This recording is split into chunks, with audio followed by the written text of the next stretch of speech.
ಅನುದಿನ ಆತ್ಮಿಕ ಆಹಾರದ ಕಾರ್ಯಕ್ರಮವನ್ನು ವೀಕ್ಷಿಸುವಂಥ ಆತ್ಮೀಯರೆಲ್ಲರಿಗೂ ಕರ್ತನೂ ಒಡೆಯನೂ ಪ್ರಪಂಚ ಮೋಕ್ಷ ಪ್ರದಾತನಾದ ಯೇಸು ಕ್ರಿಸ್ತನ ನಾಮದಲ್ಲಿ ಹೃತ್ಪೂರ್ವಕ ವಂದನೆಗಳನ್ನು ತಿಳಿಸ್ತಾ ಇದ್ದೀನಿ.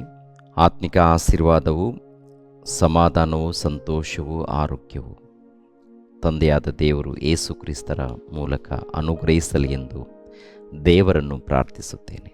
ಈ ದಿನ ಮತ್ತೊಂದು ಅಂಶವನ್ನು ಮಾತನಾಡೋದಕ್ಕೆ ಸಿದ್ಧನಾಗಿದ್ದೇನೆ. ಹಾಸಿಗೆಯ ಮೇಲೆ ಹೃದಯಾಲೋಚನೆಗಳು ಏನು ಎಂಬ ಅಂಶವನ್ನು ನಿಮ್ಮೊಟ್ಟಿಗೆ ಮಾತನಾಡ್ತಾ ಇದ್ದೀನಿ. ಅಂದರೆ ಹಗಲೊತ್ತು ಎಲ್ಲ ಕೂಡ ಒಂದೊಂದು ರೀತಿಯಲ್ಲಿ ಆಲೋಚನೆಯಲ್ಲಿರ್ತೀವಿ. ಮಲಗುವಂಥ ಸಮಯದಲ್ಲಿ ಹಾಸಿಗೆಯ ಮೇಲೆ ನಮ್ಮ ಆಲೋಚನೆಗಳೇನು? ಅದೇ ಪ್ರಕಾರ ಅನಾರೋಗ್ಯ ಬಂದಾಗ ಹಾಸಿಗೆಯ ಮೇಲೆ ಅನೇಕ ಯೋಚನೆಗಳು ಮಾಡ್ತಾ ಇರ್ತೀವಿ, ಅನೇಕ ಚಿಂತೆಗಳು ಮಾಡ್ತಾ ಇರ್ತೀವಿ, ನಮ್ಮಲ್ಲಿ ಅನೇಕ ಯೋಚನೆಗಳು ಹುಟ್ಟುತ್ತಾ ಇರುತ್ತೆ. ಇವೆಲ್ಲವನ್ನು ಒಂದು ಸಾರಿ ಪರಿಶೋಧನೆ ಮಾಡಬೇಕು. ಪ್ರಿಯರಾದ ದೇವರ ಮಕ್ಕಳಿರ, ದಾವೀದ್ ಮಹಾರಾಜನು ಒಂದು ಮಾತನ್ನು ನೆನಪು ಮಾಡ್ತಾ ಇದ್ದಾನೆ. ಕೀರ್ತನೆ ಗ್ರಂಥ 4ನೇ ಅಧ್ಯಾಯ 4ನೇ ವಚನವನ್ನು ನೋಡೋಣ ಪ್ರಿಯರೇ. ಕೀರ್ತನೆ ಗ್ರಂಥ 4ನೇ ಅಧ್ಯಾಯ 4ನೇ ವಚನ. ಭಯಪಡಿರಿ, ಪಾಪ ಮಾಡಬೇಡಿರಿ, ಮೌನವಾಗಿರ್ರಿ, ಹಾಸಿಗೆಯ ಮೇಲೆ ಇರುವಾಗ ಹೃದಯದಲ್ಲೇ ಆಲೋಚಿಸಿಕೊಳ್ಳಿರಿ. ಹಾಸಿಗೆಯ ಮೇಲೆ ಇರುವಾಗ ಹೃದಯದಲ್ಲೇ ಆಲೋಚಿಸಿಕೊಳ್ಳಿರಿ ಅಂತ ಹೇಳ್ತಾರೆ. ದಾವೀದನು ಹೇಳುವಂಥ ಮಾತು. ನಮ್ಮ ಆಲೋಚನೆಗಳು ಇಲ್ಲಾಂದರೆ ನಮ್ಮ ಧ್ಯಾನ, ಯಾತಕ್ಕಾಗಿ ನಮ್ಮ ಧ್ಯಾನ ಇಲ್ಲಾಂದರೆ ಆಲೋಚನೆಗಳು ಇದೇ ಒಂದು ಸಾರಿ ನಮ್ಮನ್ನು ನಾವು ಪರಿಶೋಧನೆ ಮಾಡಿಕೊಳ್ಬೇಕಾಗಿದೆ. ದಾವೀದ್ ಮಹಾರಾಜನು ನೋಡಿ, ಪ್ರಿಯರಾದ ದೇವರ ಮಕ್ಕಳಿರ, ನೀವು ಒಂದು ಸಾರಿ ನೀವು ಹಾಸಿಗೆಯ ಮೇಲೆ ಇದ್ದಾಗ ಆಲೋಚನೆ ಮಾಡಿಕೊಳ್ಳಿ. ಹೃದಯದಲ್ಲಿ ಆಲೋಚನೆಗಳು, ನಿಮ್ಮ ಹೃದಯದಲ್ಲಿ ಏನು ಆಲೋಚನೆಗಳು ಹುಟ್ಟುತ್ತಾ ಇದೆ ಒಂದು ಸಾರಿ ಆಲೋಚನೆ ಮಾಡಿ. ಇಲ್ಲಿದ್ರೆ ಅನಾರೋಗ್ಯದಲ್ಲಿ ಇದ್ದಂಥ ಸಮಯದಲ್ಲಿ ನೋಡುವಾಗ, ಪ್ರಿಯರಾದ ದೇವರ ಮಕ್ಕಳಿರ, ಈ ಲೋಕದಲ್ಲಿ ಆಸ್ತಿ ಪಾಸ್ತಿಗಳನ್ನು ಕುರಿತು, ಮಕ್ಕಳನ್ನು ಕುರಿತು, ಮೊಮ್ಮಕ್ಕಳನ್ನು ಕುರಿತು, ಇಲ್ಲ ಹೆಂಡತಿಯನ್ನು, ಬಂಧು ಮಿತ್ರರನ್ನು, ಇವುಗಳನ್ನು ಕುರಿತು ನಾವು ಯೋಚನೆ ಮಾಡ್ತಾ ಇರ್ತೀವಿ. ಆದರೆ ದಾವೀದನು ಹೇಳುವಂಥ ಮಾತು ಇದೆ ನೋಡಿ ಪ್ರಿಯರೇ, ನೀವು ಹಾಸಿಗೆಯ ಮೇಲೆ ಇರುವಾಗ, ಮಲಗುವಂತಹ ಸಮಯದಲ್ಲಿ ಅವಾಗ ಯೋಚನೆ ಮಾಡಿ.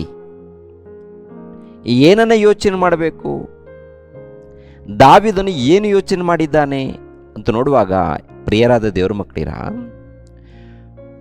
ತಂದೆಯಾದ ದೇವರು ನಮ್ಮನ್ನ ಹೇಗೆ ಕಾಪಾಡ್ತಾ ಇದ್ದಾನೆ, ನಮ್ಮನ್ನು ಎಷ್ಟು ಅದ್ಭುತ ರೀತಿಯಲ್ಲಿ ನಡೆಸ್ತಾ ಇದ್ದಾನೆ, ನಮಗೋಸ್ಕರ ದೇವರು ಎಷ್ಟು ಕಷ್ಟಪಟ್ಟಿದ್ದಾನೆ, ನಮಗೋಸ್ಕರ ದೇವರು ಎಷ್ಟು ಕೆಲಸ ಮಾಡಿದ್ದಾನೆ, ನಮಗೋಸ್ಕರ ದೇವರು ಎಷ್ಟು ಪ್ರಯಾಸ ಪಟ್ಟಿದ್ದಾನೆ ಅಂತ ಹೇಳಿ ದಾವೀದನು ಮಲಗುವಂತಹ ಸಮಯದಲ್ಲಿ ಧ್ಯಾನದಲ್ಲಿ, ದೇವರ ಆಲೋಚನೆಯಲ್ಲಿ, ಹೃದಯ ಆಲೋಚನೆಗಳು, ಆಕಾಶವನ್ನು ಕುರಿತು, ಭೂಮಂಡಲವನ್ನು ಕುರಿತು, ಸೂರ್ಯ ಚಂದ್ರ ನಕ್ಷತ್ರಗಳನ್ನು ಕುರಿತು, ಸಮುದ್ರವನ್ನು ಕುರಿತು, ಗಿಡಗಳನ್ನು, ಮರಗಳನ್ನು, ಪ್ರತಿಯೊಂದನ್ನು ಕುರಿತು ಆತನು ಪರಿಶೋಧನೆ ಮಾಡ್ತಾ ಇದ್ದಾನೆ, ಯೋಚನೆ ಮಾಡ್ತಾ ಇದ್ದಾನೆ. ದೇವರು ನಮಗೋಸ್ಕರ ಎಷ್ಟು ಅದ್ಭುತಗಳನ್ನು ಮಾಡಿದ್ದಾನೆ ಅಂತ ಹೇಳಿ ದಾವೀದ್ ಮಹಾರಾಜನು, ಪ್ರಿಯರಾದ ದೇವರ ಮಕ್ಕಳಿರ, ಯೋಚನೆ ಮಾಡ್ತಾ ಇರುವಂಥದ್ದು. ದೇವರು ನಮ್ಮನ್ನು ಎತ್ತಿದ್ದಾನೆ, ತಾಯಿಯ ಗರ್ಭದಲ್ಲೇ ನಿರ್ಮಿಸಿದ್ದಾನೆ, ನಮಗೇನೇನು ಬೇಕು ಎಲ್ಲವನ್ನು ಕೊಟ್ಟಿದ್ದಾನೆ, ಬಹಳ ಕಷ್ಟಪಟ್ಟಿದ್ದಾನೆ ದೇವರು. ನೀರಿನ ವಿಷಯದಲ್ಲಿ, ಆಹಾರದ ವಿಷಯದಲ್ಲಿ, ಆರೋಗ್ಯದ ವಿಷಯದಲ್ಲಿ, ಪ್ರತಿಯೊಂದು ವಿಷಯದಲ್ಲಿ ನಮ್ಮನ್ನು ಕುರಿತು ಚಿಂತೆ ಮಾಡಿ ನಮಗೇನೇನು ಬೇಕೋ ಎಲ್ಲವನ್ನು ಅನುಗ್ರಹಿಸಿದ್ದಾನೆ. ಈ ಜಗತ್ತಿನಲ್ಲಿ ಪ್ರತಿಯೊಂದರಲ್ಲಿ ನೋಡುವಾಗ ಆತನ ಪ್ರೀತಿ, ಆತನ ತ್ಯಾಗ, ಆತನ ಕಷ್ಟ ಇದೆ ಎಂದು ಪರಿಶೋಧನೆ ಮಾಡುವಾಗ, ಧ್ಯಾನಿಸುವಾಗ ಆತನಿಗೆ ಗೊತ್ತಾಗಿದೆ. ಪ್ರಿಯರಾದ ದೇವರ ಮಕ್ಕಳಿರ, ಆತನು ಅರ್ಥ ಮಾಡಿಕೊಂಡು ಅನುಭವದಿಂದ ಹೇಳುವಂಥ ಮಾತೇನಪ್ಪ ಅಂತ ನೋಡುವಾಗ, ನೀವು ಕೂಡ ಮಲಗುವಂಥ ಸಮಯದಲ್ಲಿ ಇಲ್ಲಾಂದರೆ ಹಾಸಿಗೆ ಮೇಲೆ ಇದ್ದಂಥ ಆ ಸಮಯದಲ್ಲಿ ಯೋಚನೆ ಮಾಡ್ತೀರಲ್ಲ, ಆ ಯೋಚನೆ ಏನಾಗಿದೆ? ನನ್ನ ಯೋಚನೆ ನೋಡುವಾಗ ದೇವರನ್ನು ಕುರಿತು, ನನ್ನ ಪರಿಶೋಧನೆ ನೋಡುವಾಗ ದೇವರನ್ನು ಕುರಿತು, ದೇವರ ಕೆಲಸವನ್ನು ಕುರಿತು, ದೇವರ ಪ್ರೀತಿಯನ್ನು ಕುರಿತು, ದೇವರ ಒಂದು ಕಷ್ಟವನ್ನು ಕುರಿತು ನಾನು ವಿಚಾರ ಮಾಡ್ತಾ ಇದ್ದೀನಿ, ಆಲೋಚನೆ ಮಾಡ್ತಾ ಇದ್ದೀನಿ, ದೇವರನ್ನು ಧ್ಯಾನಿಸ್ತಾ ಇದ್ದೀನಿ, ಆತನ ಕೆಲಸವನ್ನು ಕುರಿತು. ಮತ್ತು ನೀವೇನು ಯೋಚನೆ ಮಾಡ್ತಾ ಇದ್ದೀರಾ? ನಿಮ್ಮ ಆಲೋಚನೆಗಳೇನು? ನಿಮ್ಮ ಆಲೋಚನೆಗಳೇನು ಅಂತ ಹೇಳಿ ದಾವೀದ್ ಮಹಾರಾಜನು ತಿಳಿಸುವಂಥ ಮಾತು ಪ್ರಿಯರೇ. ಅದೇ ಪ್ರಕಾರ ಮತ್ತೊಬ್ಬ ಭಕ್ತನಿದ್ದಾನೆ. ಮತ್ತೊಬ್ಬ ಭಕ್ತನು ಏನು ಮಾತಾಡ್ತಾ ಇದ್ದಾನೆ ಒಂದು ಸಾರಿ ನೋಡಿ. ಕೀರ್ತನೆ ಗ್ರಂಥ 77ನೇ ಅಧ್ಯಾಯ, ಆಸಾಫನು ಎಂಬ ಭಕ್ತನು ಹೇಳುವಂಥ ಮಾತು ಒಂದು ಸಾರಿ. ಕೀರ್ತನೆ ಗ್ರಂಥ 77ನೇ ಅಧ್ಯಾಯ 6ನೇ ವಚನವನ್ನು ನೋಡೋಣ ಪ್ರಿಯರೇ. 77ನೇ ಅಧ್ಯಾಯ, ಕೀರ್ತನೆ ಗ್ರಂಥ 77ನೇ ಅಧ್ಯಾಯ 6ನೇ ವಚನ.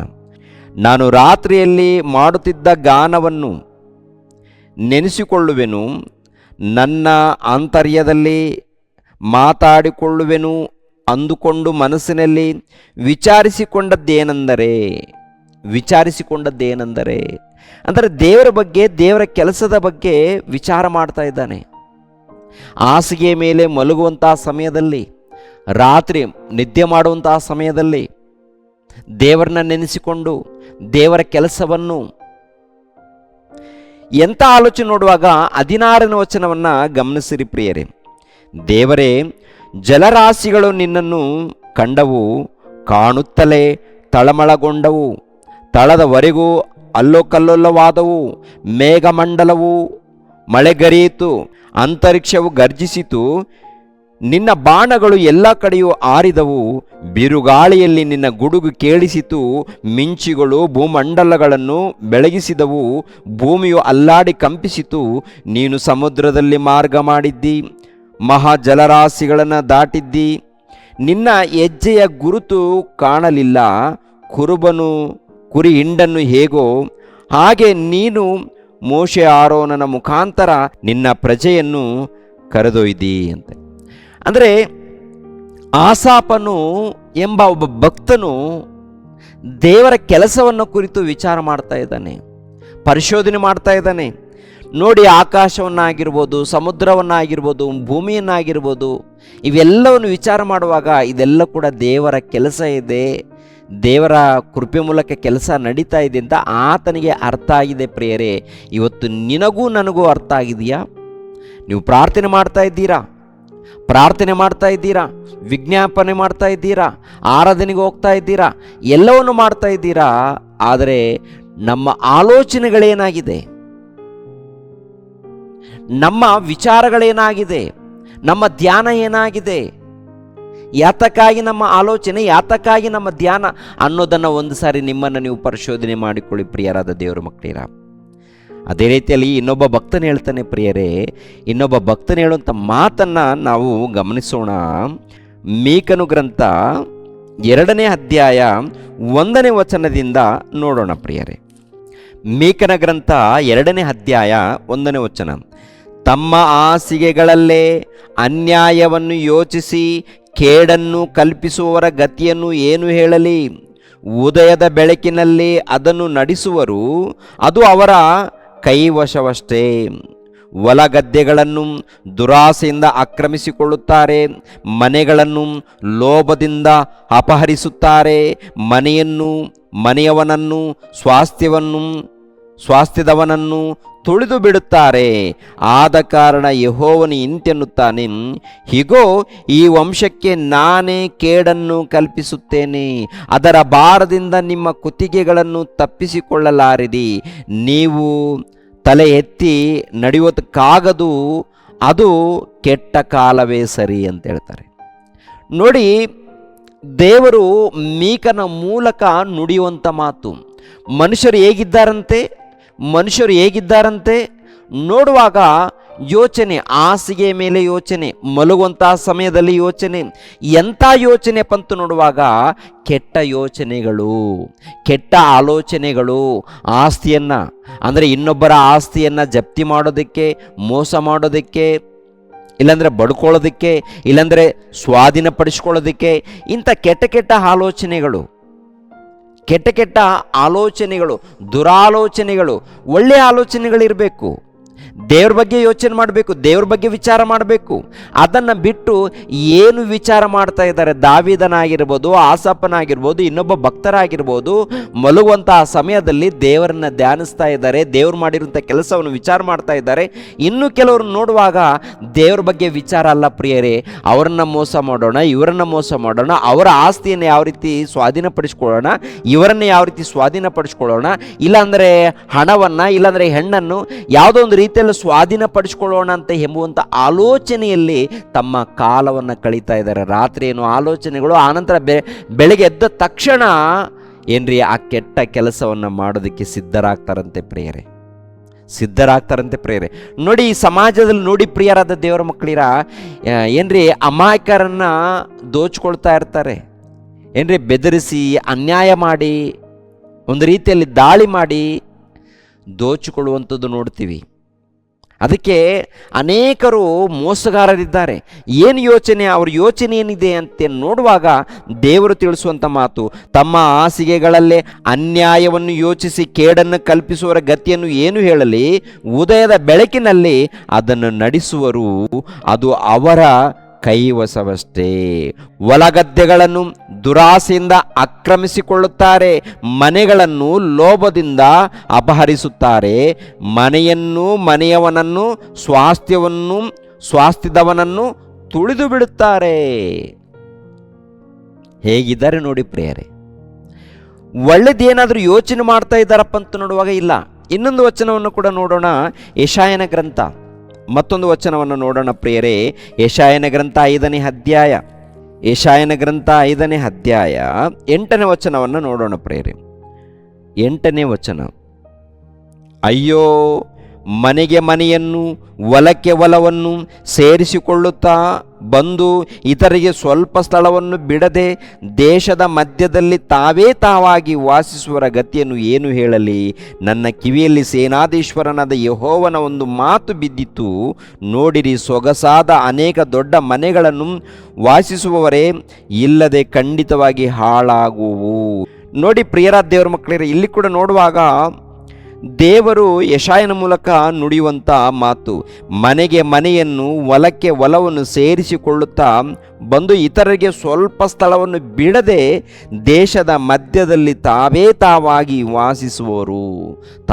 ಅಂದರೆ ಬಡವರಿಗೆ ಜಾಗ ಬಿಡದೆ, ಬಡವರಿಗೆ ಸ್ಥಳವನ್ನು ಬಿಡದೆ ದೋಚಿಕೊಳ್ಳೋದು. ಅಂದರೆ ರಾತ್ರಿ ಮಲಗುವಂಥ ಸಮಯದಲ್ಲಿ ಎಲ್ಲಿ ಸ್ಥಳ ಇದೆ, ಯಾವ ಕಡೆ ಸ್ಥಳ ಇದೆ, ಅಲ್ಲ ಇಲ್ಲ ಅಂತೇಳಿ ಯೋಚನೆ ಮಾಡಿ ಅದನ್ನು ದೋಚ್ಕೊಳ್ಬೇಕು, ಇದನ್ನು ದೋಚ್ಕೊಳ್ಬೇಕು ಎಂಬಂಥ ಆಲೋಚನೆಗಳು ಏನ್ರಿ ರಾತ್ರಿ ಎಲ್ಲ ಯೋಚನೆ ಮಾಡ್ತಾರೆ. ಬೆಳಗ್ಗೆ ಆದ ತಕ್ಷಣ ಅದನ್ನು ಸ್ವಾಧೀನಪಡಿಸ್ಕೊಳ್ಳೋದಕ್ಕೆ ಮುಂದೆ ಹೋಗ್ತಾರಂತೆ.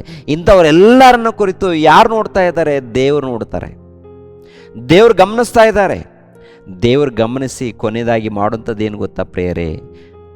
ಇವರೆಲ್ಲರನ್ನೂ ದೇವರು ತುಳಿದಾಕ್ತಾರೆ ಪ್ರಿಯರೇ, ತುಳಿದಾಕ್ತಾರೆ. ಸತ್ತ ಮೇಲೆ ಒಂದೇ ಒಂದು ಕ್ಷಣದಲ್ಲಿ ಬೆಂಕಿ ಕೊಂಡಕ್ಕೆ ಹೋಗ್ತಾರೆ ಪ್ರಿಯರೇ. ಅದಕ್ಕೆ ಹೊಸ ಒಡಂಬಡಿಕೆಯಲ್ಲಿ ನೋಡುವಾಗ ದೊಡ್ಡ ಐಶ್ವರ್ಯವಂತ, ಭೂಮಿ ಮೇಲೆ ಸರ್ವ ಸುಖವನ್ನು ಅನುಭವಿಸ್ತಾನೆ. ಸತ್ತ ಮೇಲೆ ಒಂದೇ ಒಂದು ಕ್ಷಣದಲ್ಲಿ ಪಾತಾಳ ಲೋಕಕ್ಕೆ ಹೋಗಿ ಅಲ್ಲಿ ಯಾತನೆ ಪಡುವಂಥ ಸ್ಥಳಕ್ಕೆ ಹೋಗ್ತಾನೆ. ಅಲ್ಲಿ ಗೋಳಾಟ, ಅಲ್ಲಿ ಬಾಧೆಯಲ್ಲಿ ಯಾಕೆ ಹೋಗಿದ್ದಾನಂತ ನೋಡುವಾಗ ಭೂಲೋಕದಲ್ಲಿ ಅನೇಕ ಯೋಚನೆಗಳು ಮಾಡಿದ್ದಾನೆ, ಅನೇಕ ಯೋಚನೆಗಳನ್ನು ಮಾಡಿ ದೋಚಿಕೊಂಡಿದ್ದಾನೆ, ಮೋಸ ಮಾಡಿದ್ದಾನೆ. ಕೊನೆಯದಾಗಿ ಸತ್ತೋಗಿದ್ದಾನೆ, ಬೆಂಕಿಯ ಕೊಂಡದಲ್ಲಿ ಹೋಗಿದ್ದಾನೆ ಪ್ರಿಯರೇ. ಯಾತನೆ ಪಡುವಂಥ ಸ್ಥಳಕ್ಕೆ ಹೋಗಿದ್ದಾನೆ.